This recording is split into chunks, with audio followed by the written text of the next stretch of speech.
তুই বেরো বাড়ি, আমার আর ভালো লাগে না তোর জন্য। তো অনেক কথা শুনেছি, যা। এত খাটনি, এত কাজ, সব আমার একা একা তেলে ঝোলে খাওয়াবো। আমার রাত হয়েছে, আস্তে কথা বলবি। কিসের জন্য আমি আস্তে কথা বলবো? হ্যাঁ, সবাই বসে থাকবা, শুয়ে থাকবা, আর সব কাজ আমি করবো নাকি? তেলের জন্য গিলতে দেবো, খাবা, খেয়ে ফোন দেখবা, তারপরে গল্প করবা এই দাদা ওই দাদার সাথে নাকি? কার সাথে গল্প করি ফোনে আমি? তুমি কত গাড়ির সব ড্রাইভারের নাম্বার তোমার তা আমি কাছে। পুরো আমার কাছে মালিকের ফোন আছে, সবার ফোন আছে, একদম মাত্র নাকি তুমি? বাড়িতে আসলে আসবে না, কিসের জন্য কেন বাড়িতে আসবো এসে না? এতক্ষণ? তুমি ওই ঘর থেকে পালিয়ে সেই ঘরে আনতে পারছো না, সব আমি করবো নাকি? বিয়ে করেছি কি করতে? ও বিয়ে করেছো, বিয়ে করে কি কাজের লোক এনেছো নাকি বাড়িতে তুমি? কাজ সবাইকে মিলে ঝুলে করতে হবে। তা মিলে ঝুলে কখন করা হচ্ছে? হ্যাঁ, তুমি তুমি পার্লারে থাকো, পার্লারতে আসার পরে তোমার ইয়ে লাগে।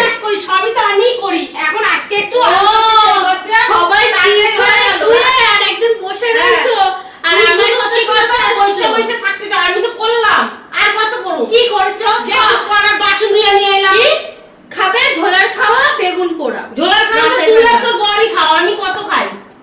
তা কি এর জন্য আমার কথা শোন, একদম কথা বল, একদম কথা বল। এর জন্য কথা শুনতে একদম কথা বল। তুই ছাড় থেকে যা, বেরো বা তুই বাড়িতে বেরো তো। কি বলেছিস? অনেক কথা শুনতে হবে, বেরো তুই, বেরো বাড়িতে, আমার